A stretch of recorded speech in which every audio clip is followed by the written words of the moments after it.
नमस्कार दोस्तों, मैं हूं संतोष पाठक और आप लोग देखना शुरू कर चुके हैं संतोष पाठक ऑफिशियल यूट्यूब प्लेटफॉर्म। बिहार में मतदान से पहले, जी हां, बिहार में वोटिंग से पहले ही लोक जनशक्ति पार्टी रामविलास पासवान के मुखिया और केंद्र की नरेंद्र मोदी सरकार में मंत्री चिराग पासवान ने एक बड़ा राजनीतिक दांव चल दिया है। कहा जाता है ना कि चुनाव जो न करवाए वो कम है, और एक बार फिर से चिराग पासवान चुनावी रणनीति में बड़ी कामयाबी हासिल करने के लिए, क्योंकि बार बार चिराग पासवान स्ट्राइक की बात करते रहते हैं, लोकसभा चुनाव के स्ट्राइक का जिक्र करते रहते हैं कि उन्हें एनडीए गठबंधन में 5 सीटें दी गई, 5 के 5 उन्होंने जिता दिया।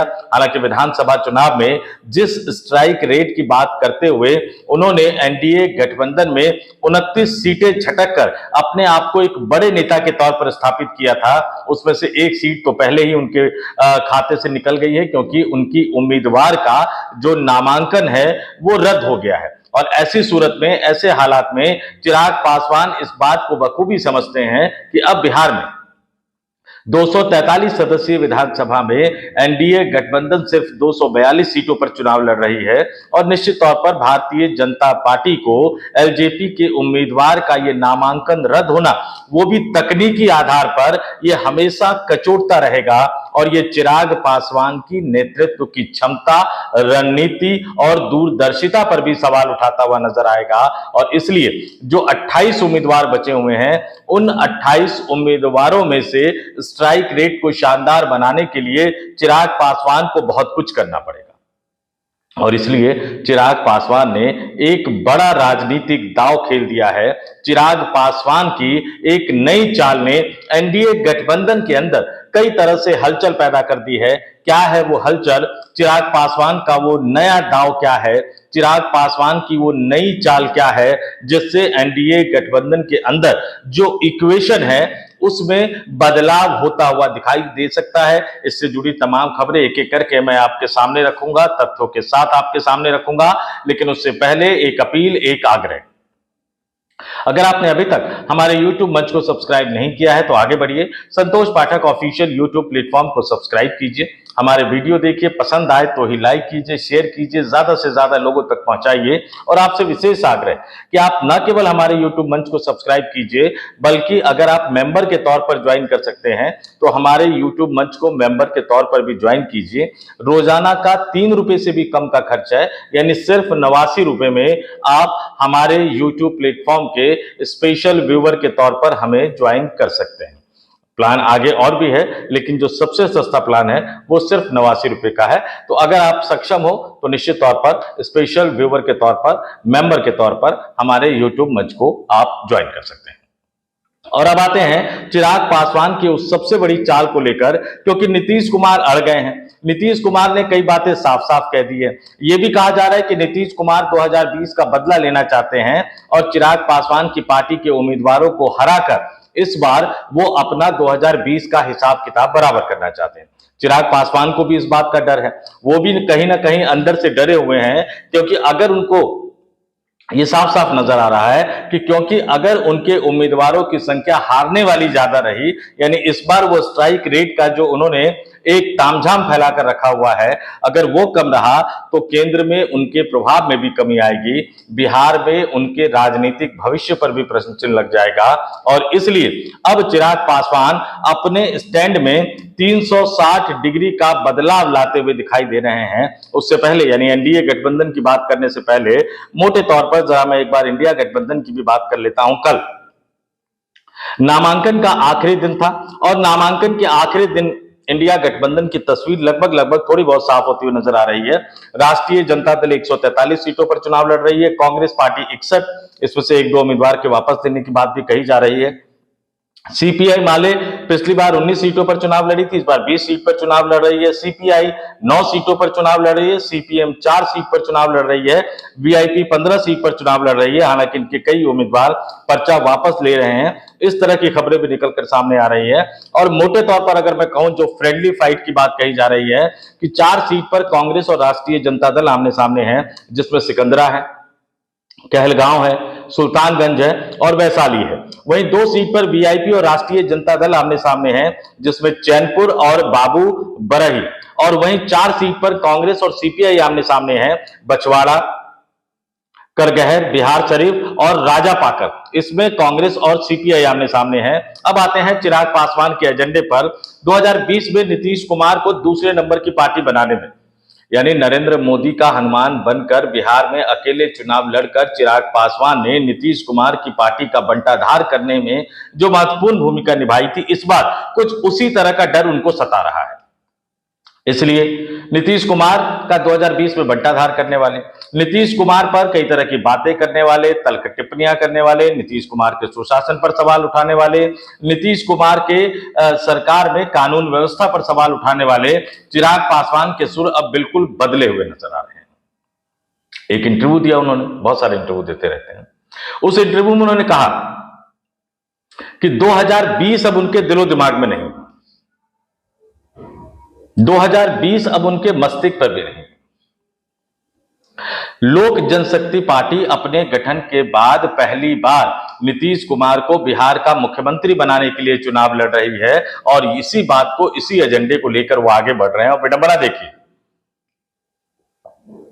कि उनके गठबंधन में शामिल बड़ा राजनीतिक दल जिसने उनको 29 सीट दिलवाने में महत्वपूर्ण भूमिका निभाई थी, वो भारतीय जनता पार्टी और उनके चाणक्य अमित शाह तक बिहार में मुख्यमंत्री पद को लेकर नीतीश कुमार की दावेदारी और उम्मीदवारी पर गोलमोल जवाब देते हुए नजर आते हैं। लेकिन चिराग पासवान ने खुलकर यह कह दिया कि अपने गठन के बाद से पहली बार लोक जनशक्ति पार्टी यानी उनकी पार्टी नीतीश कुमार को मुख्यमंत्री बनाने के लिए चुनाव लड़ रही है।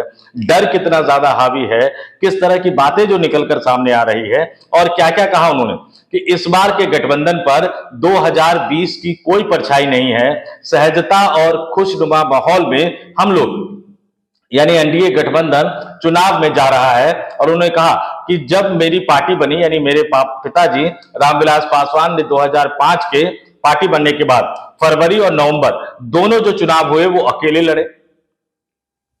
2010 में हमारी पार्टी आरजेडी के साथ चुनाव लड़ी और 2015 के चुनाव में जब हम बीजेपी के साथ मिलकर चुनाव लड़े तब जनता दल यूनाइटेड यानी नीतीश कुमार राष्ट्रीय जनता दल के साथ थे। और 2020 में मैं अकेले चुनाव लड़ा तो उन्होंने अपने तमाम 2005 का, 10 का, 15 का, 20 का जिक्र कर दिया।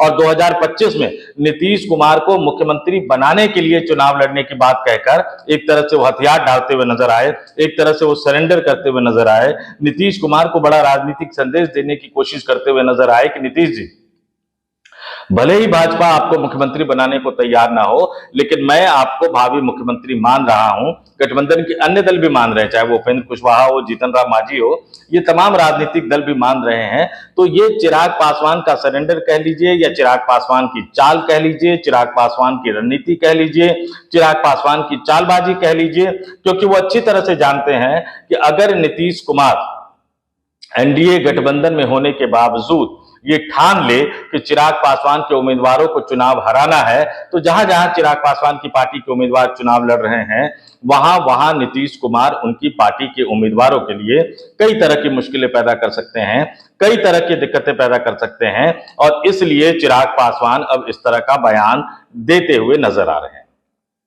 थोड़ा सा इतिहास का भी जिक्र कर देता हूं। 2005 जिसका जिक्र किया, 2005 में 2 बार चुनाव क्यों हुए, फरवरी में और अक्टूबर में चुनाव क्यों हुए?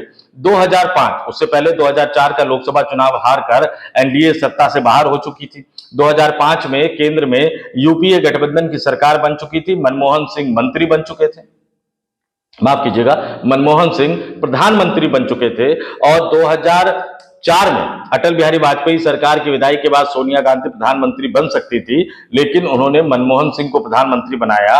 और यूपीए गठबंधन की उस सरकार में लालू यादव भी मंत्री थे, रामविलास पासवान भी मंत्री थे, लेकिन रेल मंत्रालय न मिलने की टीस रामविलास पासवान को इतनी बुरी तरह से सताती रही कि 2005 का विधानसभा चुनाव वो फरवरी में अकेले लड़ गए, किंग मेकर की भूमिका में आ गए। यानी वो अगर लालू यादव को समर्थन देते तो राष्ट्रीय जनता दल की सरकार बन सकती थी, वो अगर एनडीए गठबंधन को समर्थन देते तो नीतीश कुमार भी मुख्यमंत्री बन सकते थे। लेकिन उन्होंने मुस्लिम मुख्यमंत्री बनाने की रट पकड़ ली। लालू यादव भी मुस्लिम मुख्यमंत्री बनाने को तैयार नहीं हुए।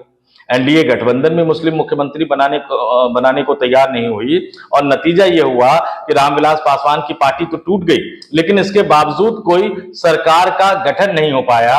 और ऐसी हालत में केंद्र की उस समय की मनमोहन सिंह सरकार को बिहार में राष्ट्रपति शासन लगाना पड़ा और उसके बाद अक्टूबर में फिर से चुनाव हुआ और अक्टूबर के चुनाव में एनडीए गठबंधन को बहुमत हासिल हो गया और तब से लेकर आज तक लालू यादव अपने दम पर अपनी पार्टी को सत्ता में नहीं ला पाए हैं। रामविलास पासवान ने अपना हिसाब किताब उनसे पूरा कर लिया 2005 में, लेकिन घड़ी का पहिया घूमता रहा। बाद में नीतीश कुमार के साथ उनके संबंध कैसे हो गए, नीतीश कुमार और चिराग पासवान के संबंध कैसे हो गए। जिन रामविलास पासवान ने लालू यादव और राबड़ी देवी को बिहार की सत्ता से बाहर करने में महत्वपूर्ण भूमिका निभाई थी, उन्हीं रामविलास पासवान को लालू यादव ने राज्यसभा भेजा। तो तब से लेकर बिहार की राजनीति में बहुत पानी बह चुका है, गंगा नदी में बहुत पानी बह चुका है और अब 2025 का विधानसभा चुनाव आ चुका है। गठबंधन बिल्कुल तैयार है।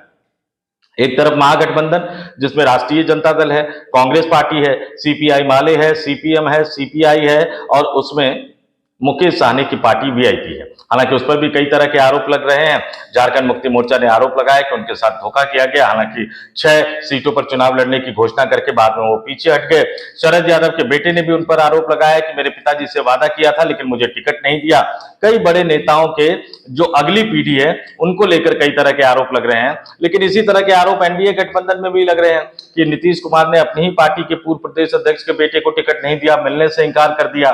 तो इन आरोप प्रत्यारोपों के बीच शायद ये बिहार का एक लंबे अरसे बाद ऐसा चुनाव है जिसमें किसी भी गठबंधन की तरफ से मुख्यमंत्री पद के चेहरे को सामने नहीं रखा गया। जी, आपने बिल्कुल सही सुना।